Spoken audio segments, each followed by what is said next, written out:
Welcome to Echo Forge, dark fantasy and sci-fi stories from the edges of forgotten worlds.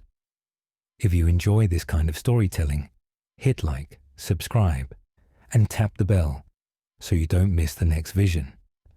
Now, let's step through the gate. They climbed toward a sleeping death as if it were a prize, the quest for a convenient ending. The dragon had slept for 3 generations of men, but the stories never had. In taverns along the river, people still whispered about the horde of Hearth Khazar, the storm scales, whose bulk filled a mountain hall, and whose breath had once boiled a lake dry.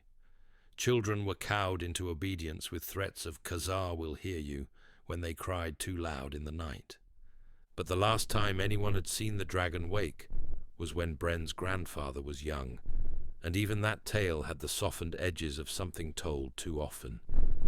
By the time Bren was old enough to hold a sword without dragging the tip, the dragon had become more rumor than terror. Something from the old world, like walking gods or honest kings. Something that could be turned into a story of glory. "Kept the valley safe, it did," said the old man at the inn, twisting his cup between knotted fingers. Not on purpose, just by being.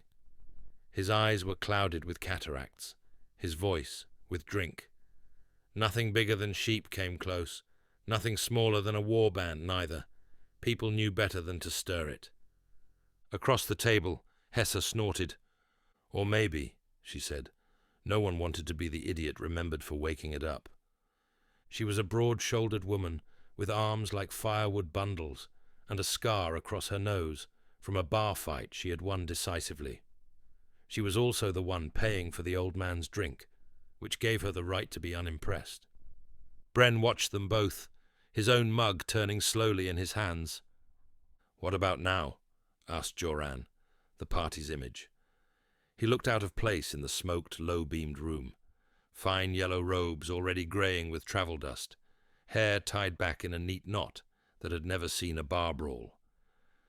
"Anyone seen it in, recent decades?" The old man shrugged.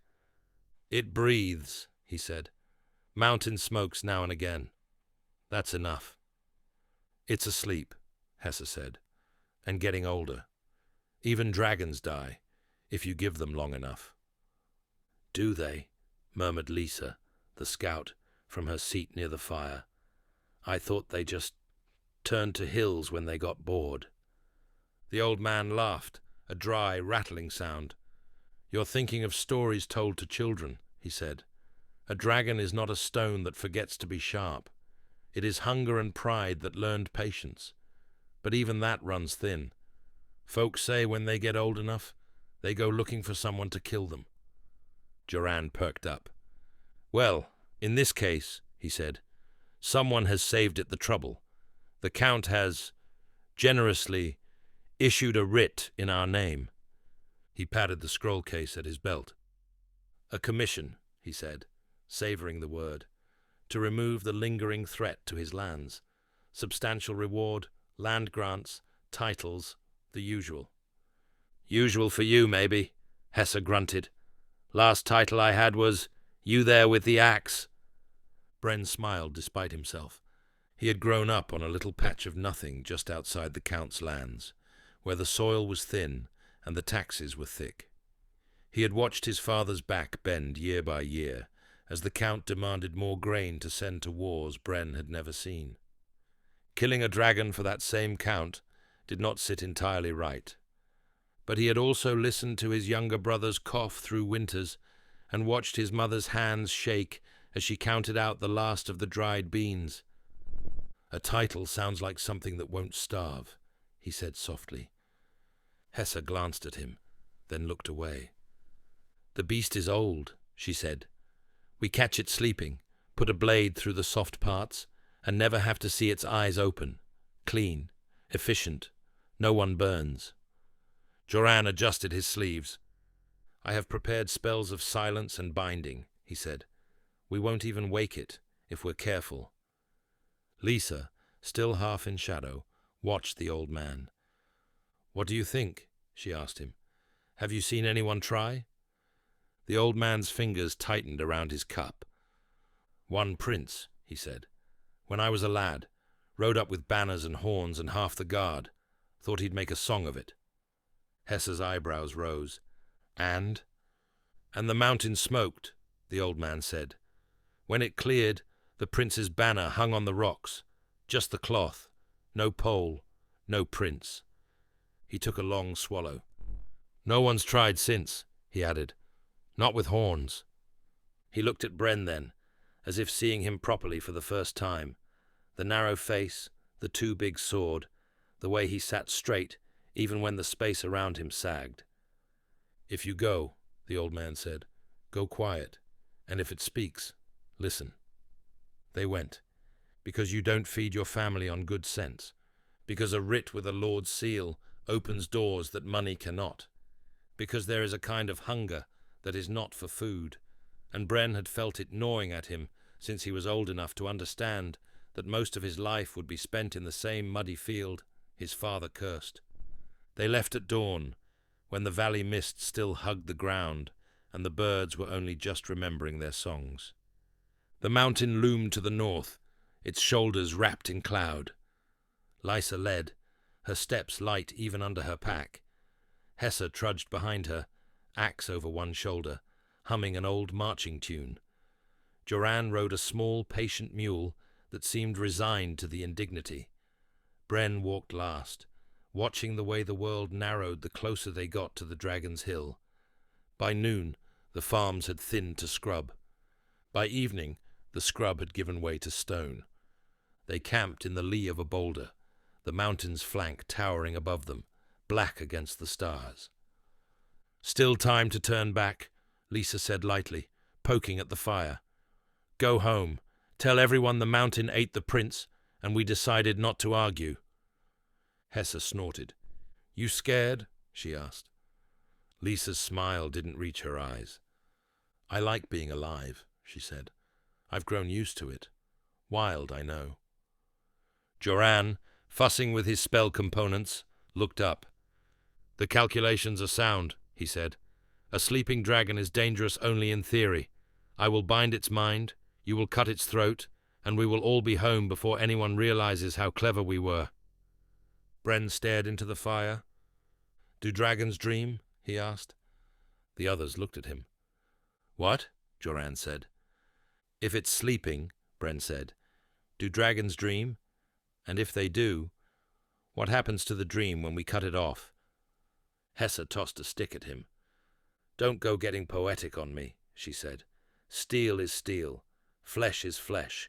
We're not killing a poem. Besides, Joran added, from what I've read, dragons dream mostly of eating, hoarding, and flying. They're not complicated. Older than most gods, Lysa murmured, and we call them simple. That's one kind of bravery. Bren lay back on his bedroll, watching the stars blink, one by one, out of sight, behind a slowly gathering cloud. He thought of his father's hands, their cracks filled with dirt. He thought of his little sister, asking when he'd be back, and pretending not to know she was lying. He thought of the old man's last words, if it speaks, listen. He closed his eyes. Sleep came in fits. When he dreamed of breathing stone, and a heat so old it had forgotten what burning meant.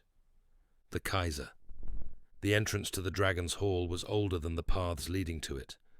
The mountain had grown around it, stone flowing like slow water over an opening that remained, stubborn as a scar. The air that seeped from it was faintly warm, tasting of old ash and older breath. Lysa went first, her small lantern hooded. Joran followed, murmuring under his breath, the syllables of silence spells like cloth laid over sound. Hesse and Bren came last, weapons drawn. Their footsteps echoed despite Joran's magic, muted but present, as if the mountain wanted to hear them coming. The tunnel wound downward. The walls were smooth in places where something very large had rubbed against them many times. The stone underfoot bore gouges like claw marks. Here and there, Old carvings had been half worn away. Spirals, draconic script, marks of some forgotten cult that had once believed it could bargain with what lay below. The air grew hotter, not the lively heat of a forge, but a deep, patient warmth, like a baking oven that had been left on for centuries. Lysa raised a hand. They stopped.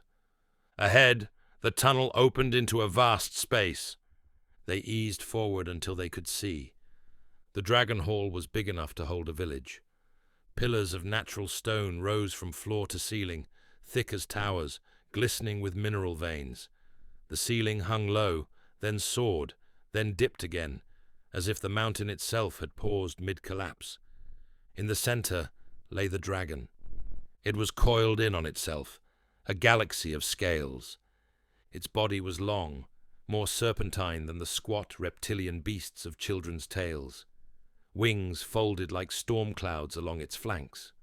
Horns curled back from its skull, black and polished by time.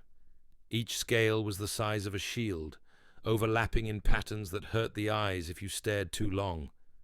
It was not gold, as the stories said. It was the color of old storms, slate and iron, with veins of dull silver. Light pooled on it and disappeared. Around it, treasure. Not the neat piles of coins and jewels that songs liked. Treasure the way a storm meant it. Everything the dragon had ever touched and not bothered to throw away. Broken crowns, burned chests, cracked statues dragged from ruined halls, a city's worth of stolen things, discarded like shed skin. The dragon's eyes were closed.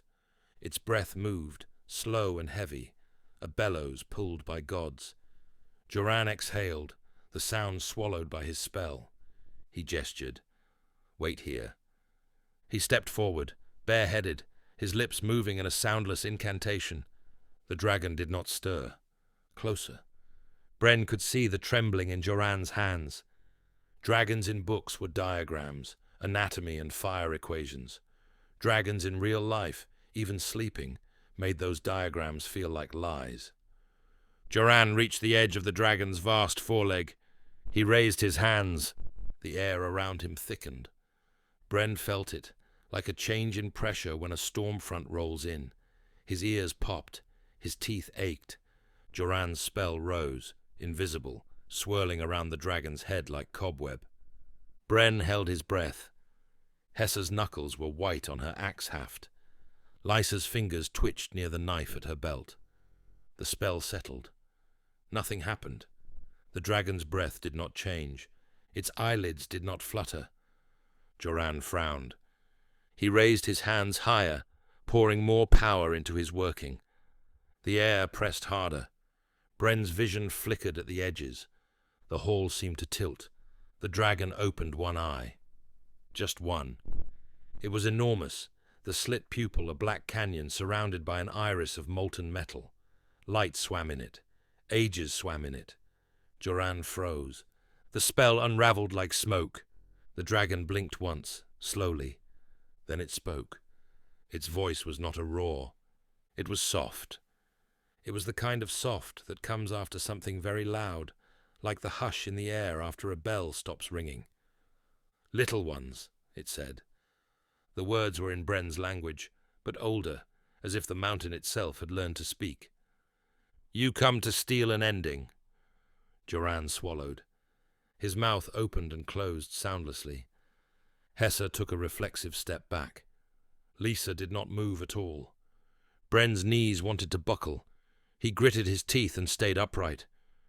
We came to slay the dragon, Hessa managed, because someone had to say it. By writ of count. The dragon's other eye opened.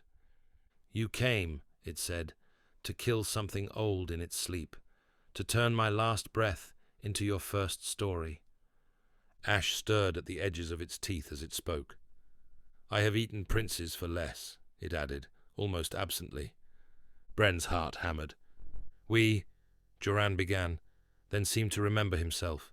His fingers twitched, perhaps reaching for another spell. The dragon's gaze pinned him. Do not, it said. The word was gentle.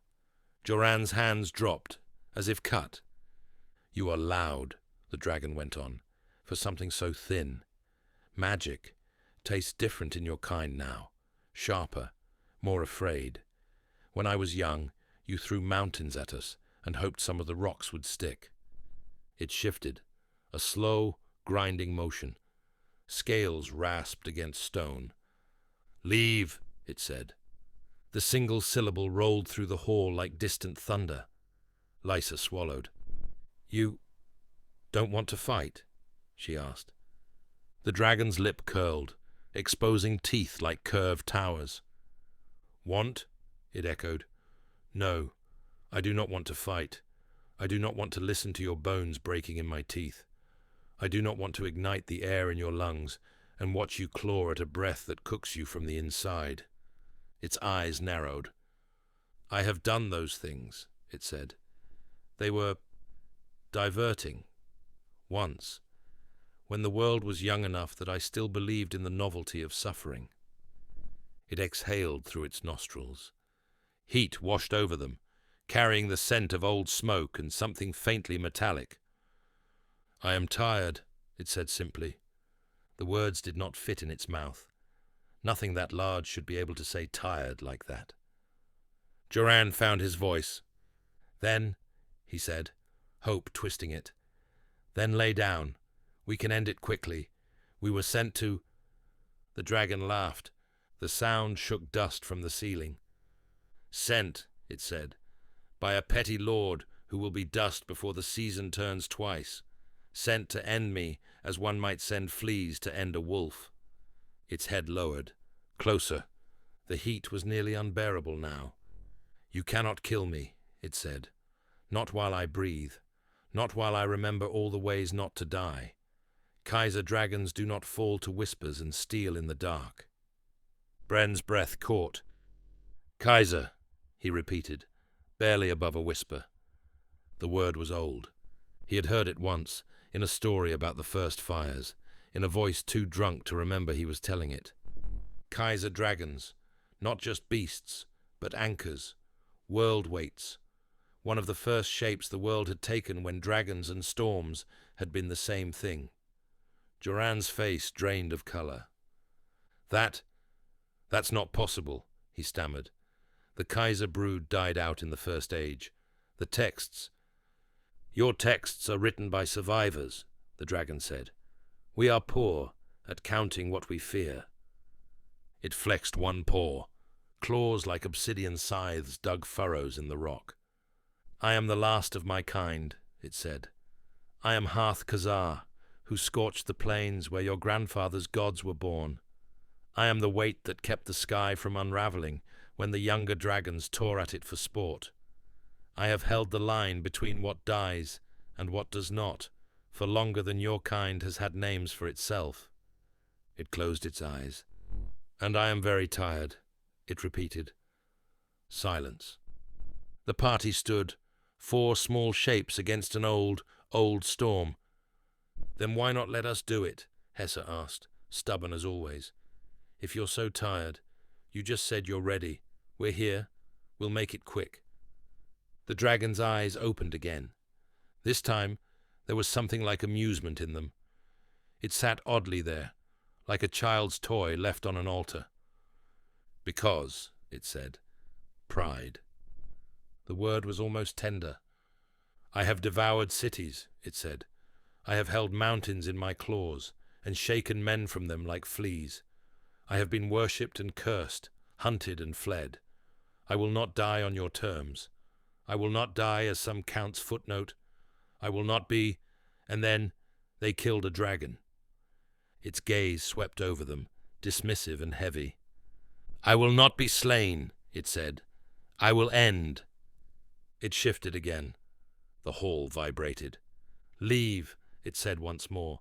"You have seen me. You have a story. Go home. Tell it. Lie as much as you like. Say you fought. Say you ran. Say whatever buys you the ending you prefer. But do not raise your hands against me." Its eyes narrowed. "If you do," it added softly, "I will remember, for a little longer, how to enjoy killing." Hessa's grip tightened on her axe. Bren saw the conflict play across her face. The habit of fighting, the taste of promised coin, the old man's warning.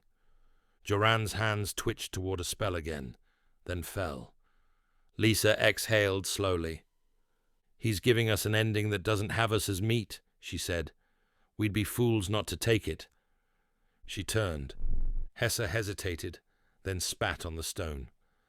"To the pit with your pride," she muttered at the dragon. "But fine. I like breathing." She followed. Joran backed away, eyes still wide, lips moving soundlessly. Bren stood very still. "Bren!" Hessa called, when she realized he wasn't behind her. "Come on." He didn't move. He was looking at the dragon's eyes. They were vast, old, full of a weariness that felt familiar in a way it shouldn't. "Go!" the dragon said, not looking at him. The others left. Their footsteps faded up the tunnel. Bren stayed, bargain with a dying storm. Time stretched. The hall hummed with a sound too low to hear, only to feel. Bren's heart beat in his throat. The dragon did not speak. Bren took a breath. "If you're ready to die," he said, before he could talk himself out of it, "how will you?" The dragon's gaze rolled toward him. "You are still here," it observed. Bren's mouth was dry. "Yes," he said. "Why?" Bren swallowed. "Because I don't know how to go back to Fields after standing in front of you. Because I want to know what happens when something like you wants an ending and can't find one. Because I have always been more afraid of not understanding than of dying." He didn't say any of that. Instead, he said, "Because you're going to die anyway. I thought I'd listen." The dragon's nostrils flared. "Ah," it said, "the fool who hears go and thinks the word is for everyone else." It shifted its head, lowering it until its snout rested on the stone in front of him. The heat rolling off it was like standing too close to a kiln. "You are brave," it said. Bren shook his head. "No," he said. "I'm not smart. That's different." The dragon's mouth curved, just slightly. "Your people," it said, "always confuse fearlessness with useful stupidity. You throw yourselves at things larger than you and call it courage. Sometimes it is. Sometimes it is just boredom." It studied him. "What is your name?" it asked. "Bren," he said. "Not Lord," it noted. "Not Prince, not Dragon Slayer. Just Bren." He nodded. "Good," the dragon said. "The others will write more words before and after if you live.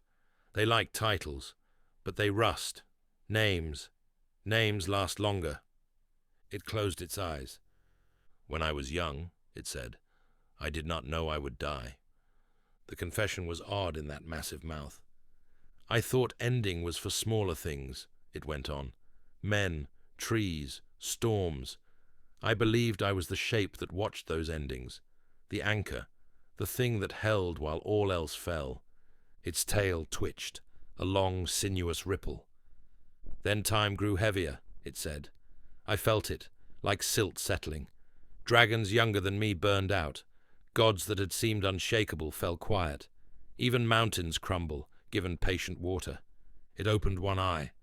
"I am very old," it said. "Old enough to see everything fall but me." Bren's skin prickled. "Some would call that a blessing," he said quietly. "Some do," the dragon agreed. "The young ones. The ones who think forever means more chances to take what you want. They come to me sometimes. They roar and puff and ask for secrets to keep their fire from burning out." It snorted. "I tell them, endings are not mistakes," it said. "They are the other half of being. Without them, there is no weight to what you do, no flavor, no meaning." It tasted the word like something foreign. "They do not listen," it added. "Youth never does." Bren shifted his weight. "You want to die," he said, "but you can't. Why?" The dragon's gaze sharpened. You ask better questions than your mage, it said. It lifted its head slightly, looking up at the ceiling of stone. I am not just a beast, it said. I am a Kaiser, a keystone. When the first dragons tore themselves into being out of lightning and mountain, the world was too light, too likely to drift apart. So, some of us anchored it, its claws flexed. While we live, it said, certain things do not change. Old agreements hold, old wards stay. When we die, those bindings loosen. Isn't that dangerous? Bren asked. The dragon's teeth flashed. It is, it said. That is why we are proud. We hold so much we think ourselves necessary. We say, the world will break without us. Its voice softened. We forget, it said, that the world will also break us. Eventually. It closed its eyes again. I could sleep another 1,000 years, it murmured. I could hold my breath and let the world forget I exist. But I would still be here, in the stone, a weight no one can see. Every child born, every god prayed to, every war started, all of it shaped by my presence. It inhaled the hot, heavy air. I am tired, it said, of all the endings I have warped just by existing. I am tired of being the reason some things do not change. Bren felt something in his chest twist. And you can't just let go? He asked. Stop holding? The dragon laughed again, more softly. If it were that easy, it said, I would not need you. Bren blinked. Me? He repeated. Why me? The dragon's gaze weighed him. You stayed, it said simply, when told to go. It considered him, head tilting slightly. You are small, it said. You are mortal. You are not yet convinced that your needs are the world's. That makes you less bad at certain tasks. Bren's mouth went dry. What tasks? He asked. The dragon lowered its head until its eye was level with him. In the old tongue, it said, we call it the gift of life and endings. It is not really a gift. It is an exchange. Heat rolled over Bren, carrying with it the smell of old storms and something faintly metallic. I cannot step away, the dragon said, as I am. My being is knotted into the world, into the sky, into the bones of mountains. If I simply cease, that knot pulls tight. Things tear. The balance shudders. It blinked slowly. But if I cut myself free, it said, and tie those threads to something else, smaller, softer, the knot loosens. The world adjusts. The weight is still there, but spread differently. Bren stared. You want to tie it to me, he said. Yes, the dragon said. The word fell out of its mouth like a stone. Bren swallowed. What happens to me? He asked. The dragon's gaze did not waver. You will not die, it said. Not in the way you understand it. Your flesh will fail and remake itself.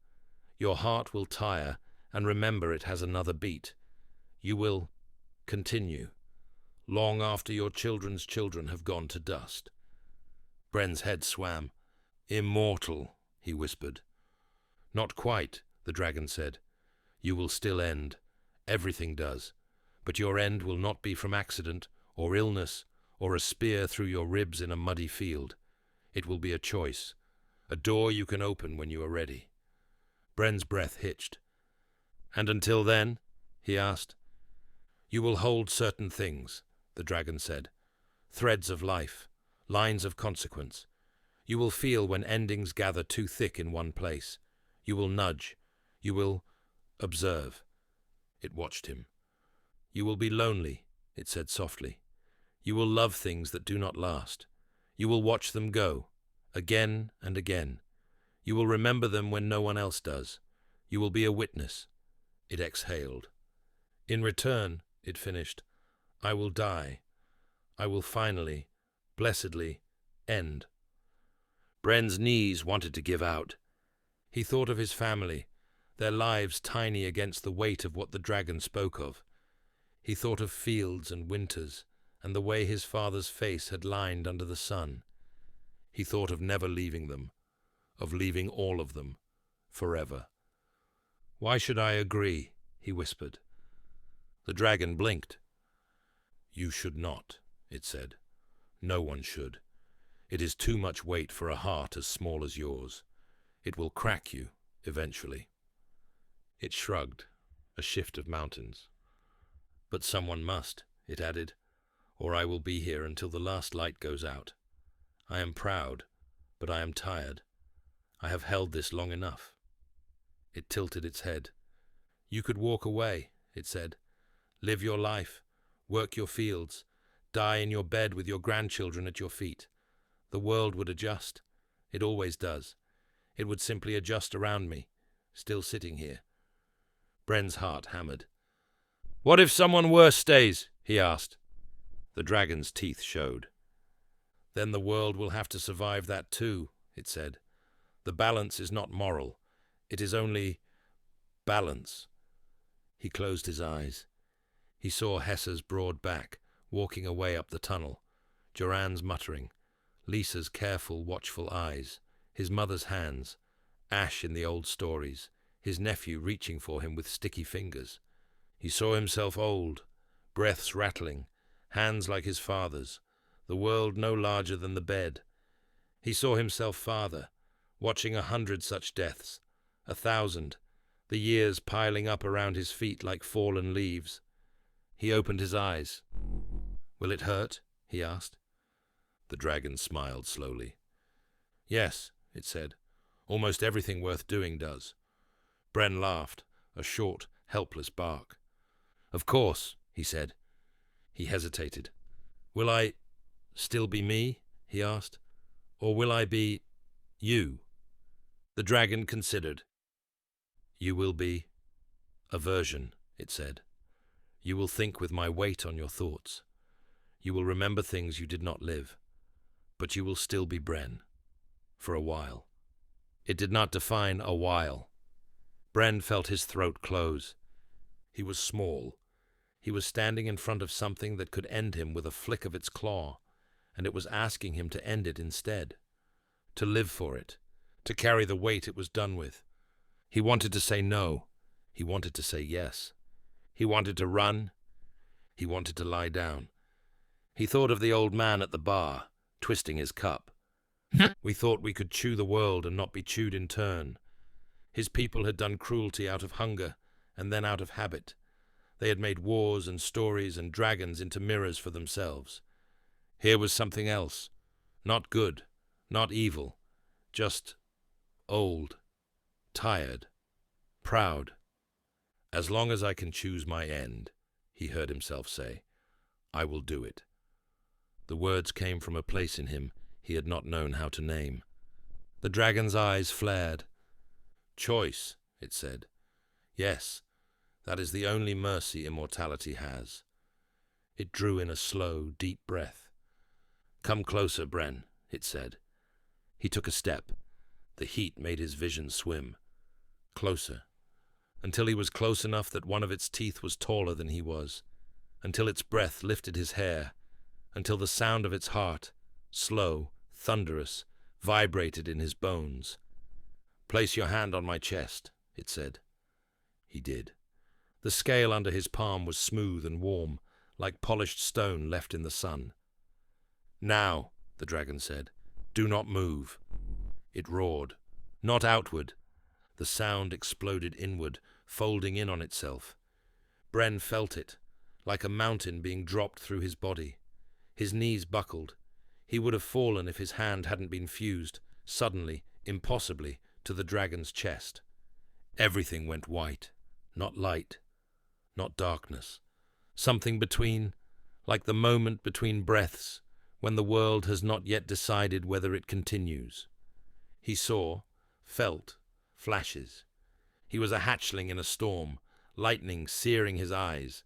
He was carving his name into a mountain with claws that bled magma. He was watching cities rise and fall, gods being born and dying, rivers changing course. He was burning men, and sparing them, and burning them anyway, because they built their houses where he had once hunted. He was the sky. He was the stone. He was the weight in the world's spine. He was a boy watching his father's back bend. He was a man in a mountain hall, hand on an old beast's chest. He was all of it. And then he was on his back on cold stone, gasping. The heat was gone. The hall was suddenly vast in a different way. It was empty. He sat up, shaking. The dragon lay before him. It was smaller, not in size, in presence. The breath was gone from it. The eyes were dull stone. The scales still gleamed, but with the indifferent sheen of a statue. The Kaiser dragon, last of his kind, lay very still. Dead. Bren's heart hammered. He pressed his hand to his chest.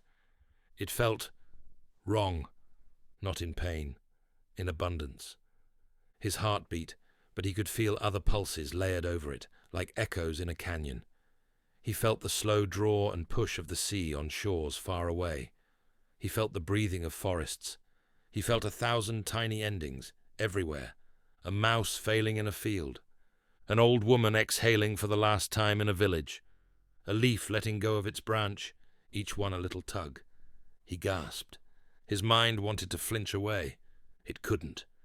The dragon's last words whispered through him without sound. "You will be a witness." He laughed, suddenly, once, then twice, until the laughter folded in on itself and became something closer to a sob. "Of course," he said again, to the empty hall. "Of course." He stood. His legs held. His bones felt thicker. The world had weight in ways it hadn't before. Every step pressed deeper into the stone. He looked at the dragon's body. He bowed, low. "Thank you," he said. He did not know if he meant it. He turned and walked up the tunnel. Life stretched. They thought he'd died. Of course they did. Hesse, Joran, and Lisa had waited at the edge of the mountain for as long as their nerves would allow. When the stones did not fall and the mountain did not explode, when no roar or flash of dragon fire shook the valley, they argued. "We go back," Hesse had said. "We leave," Joran had said quickly. "We report that the beast woke and drove us off, which is almost the truth. We live." "We listen," Lisa had said, "for as long as we can stand it. If he screams, we know." He never screamed. Eventually, they turned away. At the first farm they came to, they met a boy with straw-colored hair and storm-grey eyes that he'd always had, but that they were only now noticing. "Bren?" Hesse blurted. He grinned, teeth too white. "Thought you'd left me," he said. There were explanations, of course. Most of them were lies. "We got lost in the dark," Joran told the Count, weeks later, when they stood in his hall. "The tunnels shifted. By the time we found an exit, the mountain had changed. The dragon is dead. We saw its body." The Count frowned. "And this Kaiser nonsense?" he said. "My scholars say those are old tales." "Maybe," Bren said. He stood straight despite the exhaustion that clung to him. He tried not to flinch at the 1,000 tiny endings he could feel in the hall. Servants' hopes dying as they were dismissed. A caged falcon breathing its last on a perch in the courtyard. A rat under the floorboards finally failing. "But the dragon is gone," he said. "Your valley is safe." The Count squinted. "We'll see," he said grudgingly. "You'll stay in the area. If rumors of fire and smoke return, I know where to send my men." He waved a hand. "Take your coin," he said. "Try not to spend it all in one tavern." They didn't. Hesse bought a bit of land on the far side of the valley, with a long, low house and a field that could be coaxed into feeding more than just crows. Joran returned to his order, with new notes and a haunted tightness around his mouth whenever anyone said the words mind-binding. Lisa disappeared into the world the way scouts did, slipping between trees and towns, leaving only occasional rumors of a woman with quick hands and a quicker knife. Bren went home. He hugged his mother. He picked his sister up and spun her around, laughing at her shrieks. He clasped his father's hand and pretended not to see the way the older man's eyes shone. "You did it," his father said, voice thick. "You came back." Bren smiled. "Yes," he said. He did not say, "I might never leave, even when I try." Life steadied. For a while. He helped with the fields. The soil felt different under his feet now, but he learned to ignore it.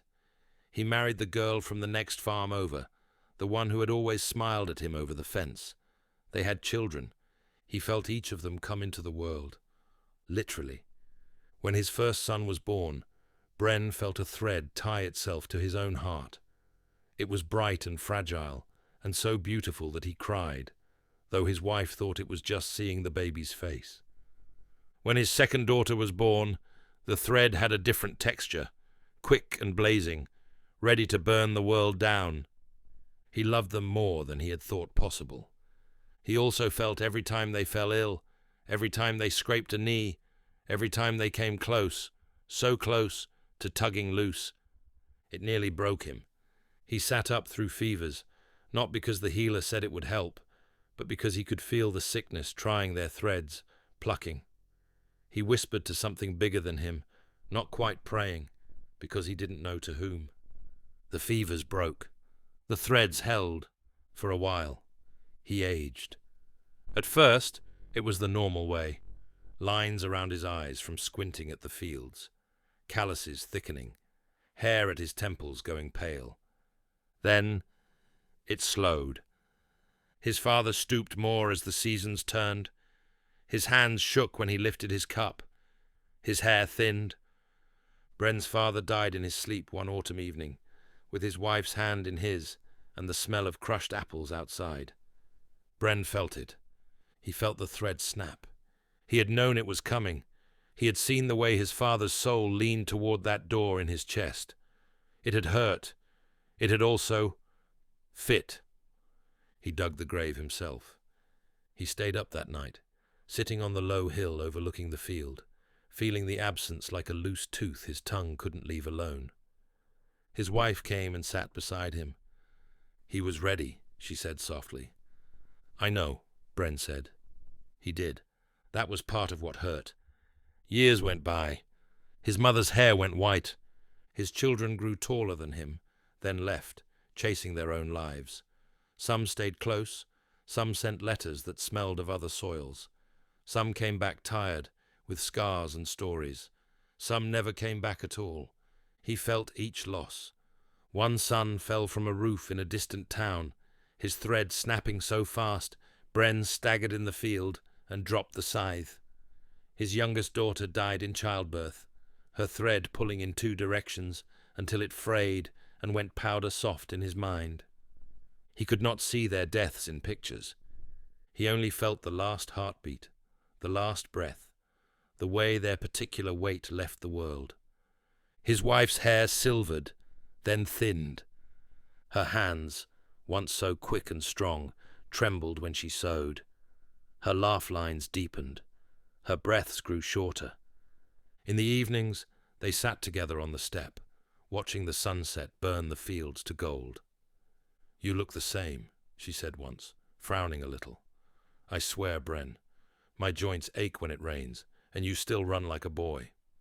He smiled wry. "Good bones," he said. She snorted.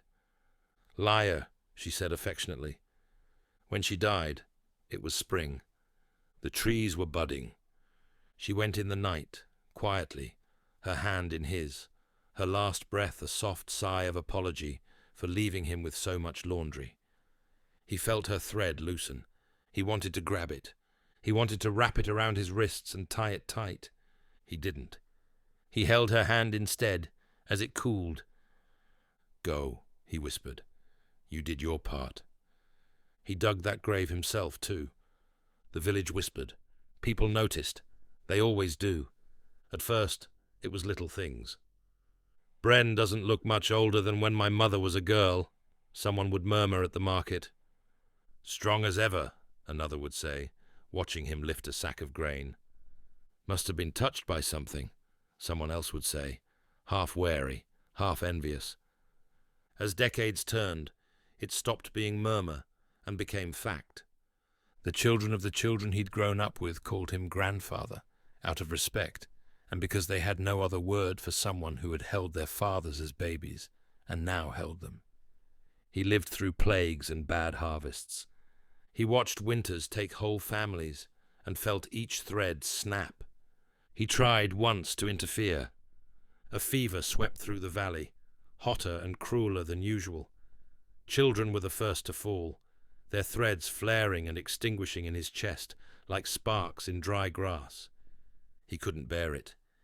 He went to a little girl's bedside, Miri, who liked to bring him late pears and ask him about dragons. Her skin was hot, her breathing shallow. Her thread was fraying. He reached for it, not with his hands, with something else. With whatever the dragon had knotted into him, he grasped. He pulled. Her thread tightened. Her fever broke. She lived. He exhaled, shaking. Then, across the valley, on the far side of the river, an old woman who had been sitting quietly by her fire, humming to herself, suddenly choked and died. Bren felt it. He felt the thread cut short. He had never known her name. He felt the balance tilt, then settle. He sat down hard on Miri's floor. "What did you do?" he whispered. He knew. He had pulled an ending away from where it wanted to be, and the world had demanded payment elsewhere. He left the valley the next year. Not because they drove him out. They didn't. Most people loved him, in their way. He was a fixture, a comfort, a reminder that someone had always been there. He left because he could not trust himself not to reach again. Witness. The world changed. Empires rose. He watched kings ride past on roads that had once been dry creek beds, banners snapping. He watched them fall, their standards trampled into the mud by the next army. He saw elves retreat to their high cities, then emerge with black blade legends in their eyes. He saw beast-kin tribes dwindle, their stories thinning into campfire myths of the Redmoors and others. He heard rumors of a man who walked from place to place where judgment gathered, his hair the color of old straw, his eyes storm grey. Bren avoided him, not because he feared him, because he feared that if they met, someone would ask him a question he had been avoiding. "Do you regret it?" He did not know the answer. Sometimes, when he sat by a fire in a forest, far from any home, and felt the endings hum under the soil, he thought, yes. He wanted to have died with his wife, with his children, with his grandchildren, in his bed, under his own roof. He wanted his story to have the same length as theirs. Sometimes, when he watched a child on a city street pull another out of the way of a runaway cart, and felt the almost ending skid and catch, he thought, no. He wanted to see what came next. He wanted to see if they learned. He wanted to bear witness, because someone should. He did not become a hero. He did not become a villain. He did not raise armies or burn cities. He walked. He helped where he could without tugging at threads too hard. He carried water in droughts, repaired bridges, taught people how to stack stones so walls would not fall in the first wind.